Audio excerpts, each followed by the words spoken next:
आज की वीडियो नहायत अहम टॉपिक पर होने जा रही है, जो है एसी में होने वाले हालिया धमाकों के बारे में।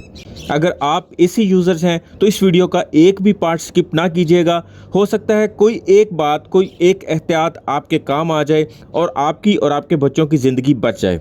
अगर आप एसी यूज़ नहीं भी करते तो आप, आपके बच्चे या आपके अपनों में से कोई भी ऐसे घर, ऑफिस, मॉल या शॉप्स वगैरह में ज़रूर जाते होंगे जहां एसी चलते होंगे। तो इसीलिए आज हम आपको एसीज़ में होने वाले धमाकों की वजह, एसी टेक्नीशियंस के लिए हदायतनामा जो कि आपके घरों में आके काम करते हैं, और एसी यूज़र्स मतलब जो लोग एसी यूज़ करते हैं उनके लिए एहतियाती तदाबीर बताएंगे, जिन पर अमल पैरा होकर हम इंशाअल्लाह अज़ीज़ एसीज़ में धमाके होने जैसे जानलेवा हादसात से बच सकेंगे। अस्सलाम वालेकुम फ्रेंड्स, मैं हूं शहजाद मुगल और आप देख रहे हैं टेक नॉलेज। जैसा कि आप जानते ही होंगे कि एसीज़ में धमाके होने की खबरें मुसलसल आ रही हैं और लोग इनमें झुलस कर जाँ बहक भी हो रहे हैं। हाल ही में फैसलाबाद में 3 मुख्तलिफ वाक़यात हुए, जिनमें से सिर्फ 2 वाक़यात में एसी में धमाका होने की वजह से 14 अफराद जल कर मर गए, जिसमें एक फैमिली के 9 अफराद थे, जिसमें मासूम बच्चे भी शामिल थे। और दूसरी जगह एक सैलून में धमाका हुआ जहां 5 अफराद जलकर मर गए। इसके अलावा और भी बहुत सारे वाक़यात रिपोर्ट हुए हैं, लेकिन उनकी इन्वेस्टिगेशन चल रही है। लेकिन अब 2 मज़ीद वाक़यात ऐसे रिपोर्ट हुए हैं जिनकी कंफर्मेशन हो चुकी है कि ये एसी में हुए ही धमाके हैं, जिनमें एक वाक़या डीआई खान में हुआ है, जिनमें एक खातून और एक मारूफ बिजनेसमैन जलकर मर गए हैं, जिनका नाम अरशद तजानी बताया जा रहा है, जो कि ग्रैंड मार्क बिल्डर्स के सीईओ थे और पीर की शब अपने दफ्तर में बैठे थे और जैसे ही इन्होंने सिगरेट सुलगाया एक धमाका हुआ और उसके नतीजे में ही जलने और झुलसने के बायस जांबर ना हो सके, जिसमें पुलिस और बम डिस्पोजल स्क्वाड ने एक रिपोर्ट भी मुरतब कर दी, जिसमें साफ साफ लिखा है कि धमाका एसी के ब्लास्ट होने की वजह से हुआ और उसकी रीज़न भी R32 गैस की लीकेज को बताया गया, जो कि बेबू होने की वजह से इस वक्त एक कातिल गैस के नाम से मशहूर होती जा रही है। इसी तरह ही डीआई खान में भी एसी में धमाके के बायस एक खातून जाँ बहक हो गई और मुतअद्दिद अफराद झुलस गए। अल्लाह उन पर रहम करे। तो अभी तक के 5 हादसों में कुल 16 अफराद की रिपोर्टेड मौत हो चुकी है। इसके अलावा दुकानों में गैस चार्ज करते वक्त जो धमाके होते हैं उनकी सीसीटीवी फुटेज तो आप देखते ही रहते होंगे, जो शायद रिपोर्ट ही नहीं होती। तो फ्रेंड्स, पहले बात कर लेते हैं R32 गैस के बारे में कि ये कौन सी गैस है और ये इतनी जानलेवा और कातिल गैस कैसे बन चुकी है। नंबर 1 पे ये बेबू गैस है, इसलिए इसे खामोश कातिल कहना गलत नहीं होगा। अगर आपके एटमॉस्फेयर में ये कहीं पे लीक हो रही है तो आपको बिल्कुल भी एहसास नहीं होगा, बिल्कुल भी पता नहीं चलेगा कि आपके इर्द गिर्द में कोई धमाका खेज मवाद भी है, जो कि आपकी ज़रा सी बेहतियाती से फट सकता है और आपके लिए जानलेवा साबित हो सकता है। ये फ्लेमेबल है या नहीं, इस पर मुख्तलिफ राय हैं, लेकिन ये बात कंफर्म है कि ये धमाका खेज़ है और धमाके के फ़ौरन बाद इससे लगी आग की इंटेंसिटी इतनी ज़्यादा, इतनी शदीद होती है कि इससे झुलसने वाला कोई भी शख्स अभी तक बच नहीं सका। नंबर 3 पे ये बहुत ज़्यादा हाई प्रेशर गैस है। एक आम एसी में 250 PSI प्रेशर तक इसकी गैस चार्ज होती है, जो कि एक बहुत बड़ा प्रेशर है। टेक्नीशियन इस प्रेशर को बखूबी जानते हैं, इसलिए इस गैस के एसी में से लीक होने के चांस भी बहुत ज़्यादा होते हैं। दूसरी गैसेस की निस्बत ये सस्ती गैस है, एसीज में कम वजन में चार्ज होती है और कूलिंग दूसरी गैसेस की निस्बत थोड़ी सी ज़्यादा करती है। कंपनीज को ये हर तरह से सस्ती पड़ती है, इसलिए भी कंपनीज R32 का ज़्यादा इस्तेमाल करने लगी हैं। इसका एक सबसे बड़ा ड्रॉबैक ये है कि एक वजनी गैस है, जो कि ऊपर की तरफ जाने की बजाय, यानी ऊपर की तरफ जाकर एग्जॉस्ट फैन वगैरह से बाहर निकलने की बजाय ये नीचे बैठ जाती है, जो कि बाद में फटने की सूरत में बहुत ज़्यादा नुकसान करती है। और धमाकों की रेशो भी इसलिए ज़्यादा है कि ये वज़नी होने के बायस नीचे बैठ जाती है और नीचे की तरफ इंसानी मूवमेंट ज़्यादा होती है। अब जैसे ही कोई सिगरेट वगैरह लगाते हैं या किसी स्विच बोर्ड में स्विच लगाते हैं या फिर किसी और फ्लेमेबल चीज़ के जलने या बुझने की वजह से एकदम से ब्लास्ट हो जाता है। अभी तक इसमें कोई स्पेसिफिक कंपनी सामने नहीं आ सकी कि जो एक ही स्पेसिफिक कंपनी R32 का इस्तेमाल कर रही हो। हर किसी कंपनीज के एसी डिफरेंट गैसेस में मिल रहे हैं, R32 में भी मिल रहे हैं, R410 में भी मिल रहे हैं, और अगर आप इन्वर्टर टेक्नोलॉजी में नहीं जाना चाहते तो फिर R22 में भी, जो पहले गैस यूज़ हुआ करती थी, उसमें भी मिल रहे हैं। तो यहाँ पे टेक्नीशियन हजरात बड़े गौर से ये चंद पॉइंट नोट कर लें जो हमारी ज़िंदगियाँ ख़तरे में डाल के चले जाते हैं। उनके लिए चंद पॉइंट्स हैं, वो अगर उन पे अमल कर लें तो हम बहुत सारे हादसात से बच सकते हैं। नंबर 1 पे गैस चार्ज करने से पहले एसी की मुकम्मल जांच पड़ताल कर लें। आमतौर पे क्या होता है कि हम टेक्नीशियन को या एसी वाले को फ़ोन करते हैं कि हमारा एसी कूलिंग नहीं कर रहा, वो आके उसकी गैस चेक करता है, वो कहता है इसमें गैस चार्ज होगी, और वो फ़ौरन से सिलेंडर लगा के उसमें गैस चार्ज करके चला जाता है। तो गैस चार्ज करने वाले को और करवाने वाले दोनों को इस चीज़ की एहतियात करनी है कि गैस चार्ज करने से पहले एसी के आउटडोर को, उसके इनडोर को अच्छे तरीके से चेक करे कि उसके कहीं से कोई यू कमज़ोर तो नहीं है, उसका कोई जॉइंट कहीं से कमज़ोर तो नहीं है जो कि प्रेशर देने से, इसमें गैस चार्ज करने से उसका वो जोड़ लीक तो नहीं कर जाएगा। आजकल के एसी इस कदर हल्के मटेरियल के बने हैं कि उनके पाइप कॉपर के होने के बावजूद उनके यू लीक हो जाते हैं, पाइप गल जाते हैं। अक्सर देखा गया है कि कंप्रेसर सिर्फ 1 साल के अंदर अंदर इस कदर गल जाता है जो आम तौर पे किसी टेक्नीशियन को या घर वालों को पता नहीं चलता, वो भी ब्लास्ट होने का बायस हो सकता है। एक्चुअली होता यह है कि कंप्रेसर के शोर को कम करने के लिए इसके गिर्द एक नमदा लपेटा होता है। अगर बारिश का पानी उस नमदे के ऊपर मतवातर पड़ता रहे तो वो गीला रहता है, जिसकी वजह से कंप्रेसर किसी एक स्पेसिफिक जगह से जंग पकड़ना शुरू कर देता है। धीरे धीरे जंग बढ़ता जाता है और वो भी धमाके का बायस बनता है। नंबर 2 पे गैस चार्जिंग बंद एसी में करें। चलते हुए एसी में गैस को चार्ज नहीं करें और बंद एसी में भी गैस को एकदम ना डाल दें। मतलब अब गैस का तीसरा हिस्सा बंद एसी में ही उसके अंदर डाल दें। उसके बाद एसी को चला के बाकी की थोड़ी सी रहती हुई गैस उसमें डाल के तो उसकी रिटर्न को चेक कर लें। ओवर गैस चार्जिंग बिल्कुल नहीं करें।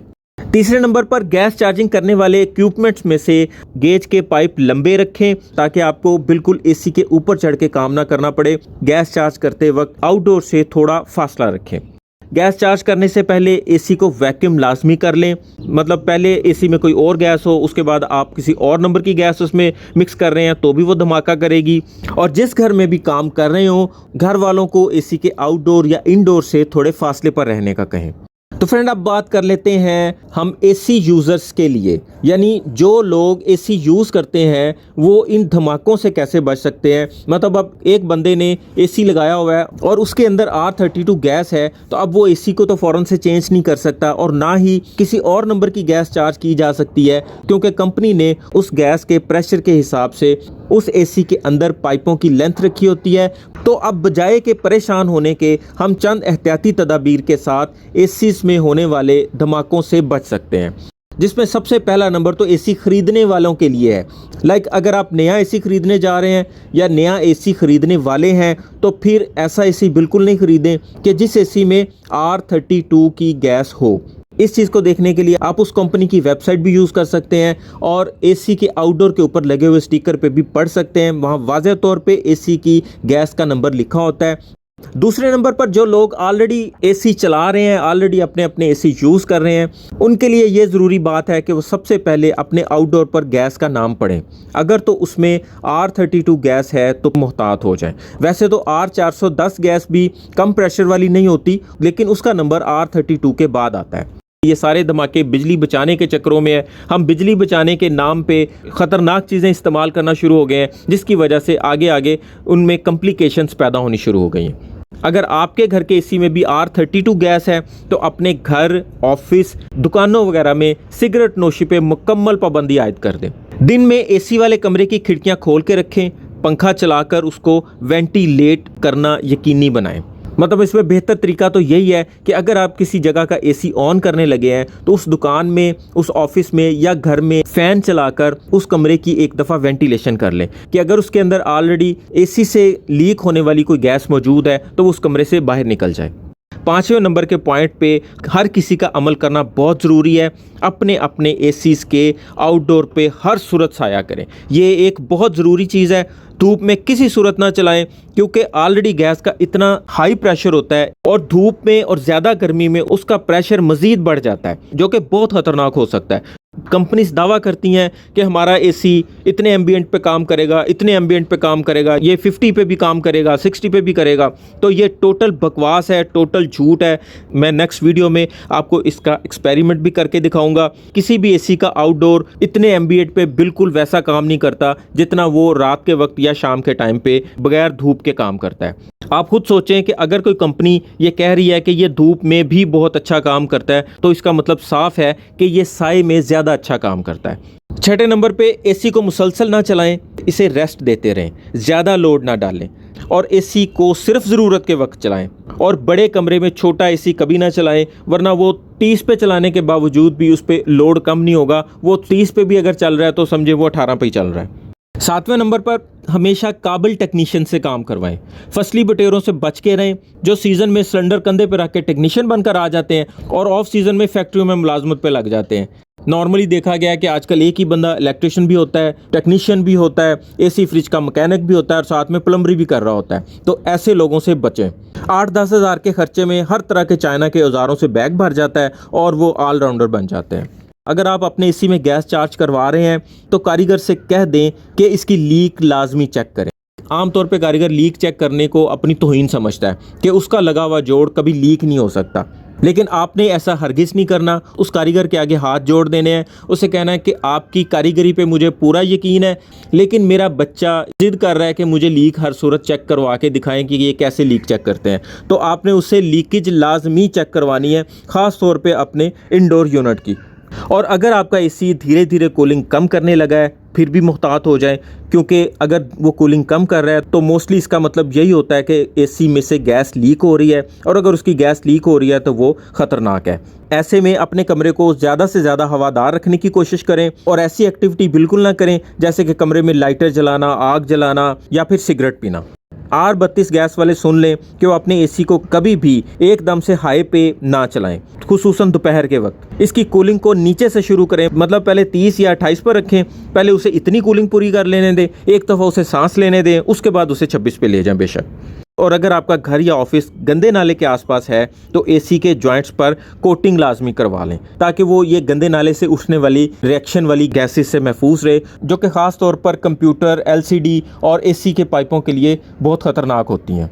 अब थोड़ी सी बात कंपनीज और हुकूमत से भी कर लेते हैं, बल्कि उनसे रिक्वेस्ट कर लेते हैं, क्योंकि एक एसी खरीदने वाला 1.5 से 2 लाख रुपए अगर एसी पे लगाता है खुद के आराम के लिए, अपने बच्चों के आराम के लिए, या किसी के घर में कोई मरीज़ है उसके लिए, अगर वो अपने आराम और सुकून के लिए 2 लाख से ऊपर नीचे की रकम खर्च करता है तो वो कौन सा एसी खरीदे। और कंपनीज और गवर्नमेंट को ऐसा क्या करना चाहिए ताकि उसकी ज़िंदगी महफूज रह सके।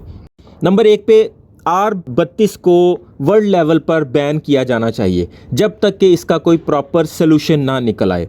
नंबर 2, जिस तरह सुई गैस भी बिना किसी बू के होती है और उसमें खुद से स्मेल शामिल की जाती है ताकि पता चल सके कि कहीं से गैस लीक हो रही है या नहीं, बिल्कुल इसी तरह R32 गैस में भी खुद से कोई ख़ास स्मेल ऐड की जाए ताकि किसी भी जगह पर एसी से गैस माइनर से भी लीक होती है तो उसका फ़ौरन से पता चल जाए कि गैस लीक हो रही है और उसका फ़ौरन से सद्देबाब किया जाए। कंपनीज को चाहिए मटेरियल अच्छा करे। पहले एसी के बहुत ज़्यादा वज़न हुआ करते थे, आउटडोर एक बंदे से बिल्कुल नहीं उठाया जाता था, 2 से 3 बंदे तो उसके लिए बहुत लाजमी थे, वो भी खाना खाने के बाद। लेकिन अब इंडोर 10 किलो का और आउटडोर 15 से 20 किलो का, इससे ज़्यादा एसीज का वज़न नहीं रह गया। और वज़न कम होने की वजह पूछी जाए तो सारी बात डीसी इन्वर्टर पर डाल दी जाती है कि डीसी इन्वर्टर का वज़न कम होता है। मतलब कंपनीज एसीज के पैसे बहुत ज़्यादा चार्ज करने के बावजूद इसमें मटेरियल बहुत ही नाकस और घटिया दे रही है, और ये चीज़ मुकाबले पे चल रही है। जो कंपनी सबसे घटिया मटेरियल देती है उसकी एड्स भी ज़्यादा आती हैं और वो मार्केट में भी ज़्यादा चलने लगता है।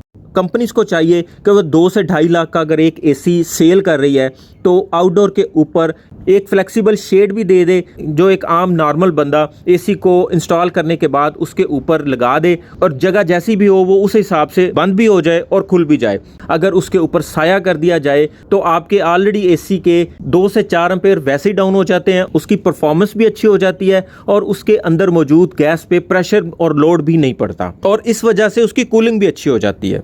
एसी के पाइपों को गोल्ड का कलर कर दिया हुआ, कहती है ये गोल्ड फिन्स है, इसको जंग नहीं लगेगा, ये नहीं होगा, वो नहीं होगा। लेकिन जिस जगह पे ज़रूरत होती है, मतलब उनके जो यू हैं जहाँ पे जोड़ लगे होते हैं, उनको कोटिंग नहीं किया होता। 2-2.5 लाख की एसी में अगर आप उसकी कोटिंग का इजाफा कर दें तो बहुत हद तक एक तो एसी की लाइफ भी बढ़ जाए और उसकी लीकेज का मसला भी हल हो जाए और धमाकों से भी बचत हो जाए।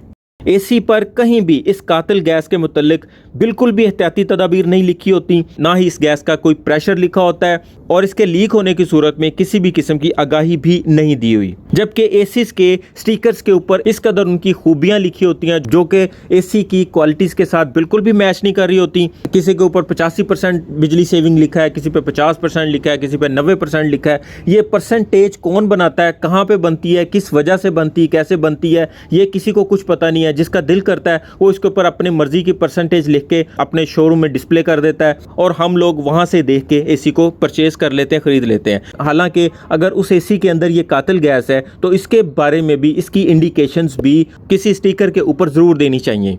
गवर्नमेंट को इन सारी कंपनीज के इस तरह के झूठ पे चेक एंड बैलेंस करना चाहिए। दूसरे मुल्कों की तरह इनको स्टार्स देने चाहिए ताकि एक आम ख़रीदार वो स्टार देख के एसी ख़रीद सके, ना कि उनके स्टिकर्स के ऊपर कलर देख के या फिर उनकी बेतुकी खूबियाँ। जैसे कि आजकल हर किसी एसी के ऊपर T3 लिख दिया जाता है, बाद में पता चलता है कि ये T3 इनकी सीरीज़ का नाम है।